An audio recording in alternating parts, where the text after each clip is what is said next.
ಕಾರ್ಯಕ್ರಮಕ್ಕೆ ಬರದೇ ಇದ್ರೂ ಪರವಾಗಿಲ್ಲ. ಈ ಸಮಾರೋಪ ಭಾಷಣಕ್ಕಾಗಿ ನೀವೆಲ್ಲರೂ ಆಗಮಿಸಿದರಲ್ಲ, ತಮಗೆಲ್ಲ ತಮ್ಮೆಲ್ಲರ ವತಿಯಿಂದ ಮತ್ತೊಮ್ಮೆ ಮತ್ತೊಮ್ಮೆ ಜೋರಾದ ಚಪ್ಪಾಳೆಯ ಮೂಲಕ ಅನಂತ ಧನ್ಯವಾದಗಳನ್ನು ಅರ್ಪಿಸ್ತಾ ಇದ್ದೀನಿ. ಈ ಕೌಶಲ್ಯಗಳನ್ನು ಅಳವಡಿಸಿಕೊಂಡು ಕೌಶಲ್ಯಭರಿತವಾಗಿರುವಂತಹ ಇಡೀ ನಮ್ಮ ರಾಜ್ಯವೇ ನೆನಪು ಮಾಡುವಂತ ಒಂದು ಕೈಗಾರಿಕೆಯನ್ನು ಸ್ಥಾಪನೆ ಮಾಡ್ತಾರಂದ್ರ ಇದು ಹೆಮ್ಮೆ ಎಂತಾದ್ರೆ ಅವ್ರ ಸಾಧನೆ ಜೊತೆ ನಮ್ಮ ಶಾಲೆ ಅಡುಗೆ ಸೇರಿದ್ದಲ್ಲ. ಆದ್ದರಿಂದ ನಾವು ಬಹಳ ಹೆಮ್ಮೆ ಪಡ್ತಾ ಇದ್ದೀನಿ. ಅದಕ್ಕೆ ಈ ಕಾರ್ಯಕ್ರಮದ ಸರ್ ಭಾಗಿಯಾಗಿದ್ದೀರಿ. ಈಗ ಕಲಿಯುವಂತ ಮಕ್ಕಳಿಗೆ ನೀವೊಂದೆರಡು ಮಾತುಗಳನ್ನು ಹೇಳಬೇಕಾಗಿ ತಮ್ಮಲ್ಲಿ ವಿನಂತಿ ಪೂರ್ವಕವಾಗಿ ಕೇಳ್ಕೊಳ್ತಾ ಇದ್ದೀನಿ.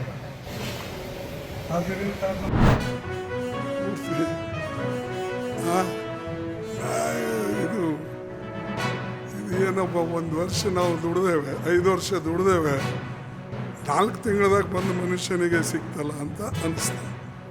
ಹಾಗೆ ಅನೇಕ ಕಥೆಗಳವ, ಈಗ ಬೇಡ ಅದು ಹೇಳೋದು. ಅದಕ್ಕಾಗಿ ಎಲ್ಲನೂ ಹೇಳ್ಕೊತ ಒಂದೇ ದಿವಸ ಹೋದ್ರೆ ಚೆನ್ನಾಗಿರಲ್ಲ. ಸೊ ನಾ ಹೇಳೋದೇನೆಂದರೆ, ಕಷ್ಟನೂ ಪಡಬೇಕು, ನಾವು ದುಡಿಬೇಕು.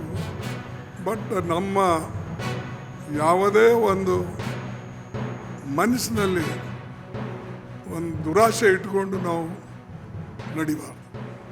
ನಿಮ್ಮ ದುರಾಶೆ ಇತ್ತು ಅಂದರೆ ನಿಮಗೆ ಏನೂ ಸಿಗಲ್ಲ. ನಿಮ್ಮ ಮನಸ್ಸಿನಾಗ ಏನಿರ್ತೋ ಅದು ಮಾಡೋಕ್ಕೂ ಆಗಲ್ಲ. ಅದಕ್ಕಾಗಿ ನಾನು ಎಲ್ಲ ನಡೆದ ದಾರಿಗಳು ಬಂದು ಬ್ಲಾಕ್ ಪ್ರೆಸಿಡೆಂಟಿಂದ AICC ಪ್ರೆಸಿಡೆಂಟ್ ಆಗಿದ್ದೀನಿ. ಇದು ಏನು, ಇದಕ್ಕೂ ನಾನು ಬೆನ್ನತ್ತೇನು ಹೋಗಲಿಲ್ಲ. ಅವಾಗೂ PCC ಪ್ರೆಸಿಡೆಂಟ್ ಆಗಾಗ ಏನು ಹೋಗಲಿಲ್ಲ. ಆಮೇಲೆ ನಿಮ್ಮ ಇದು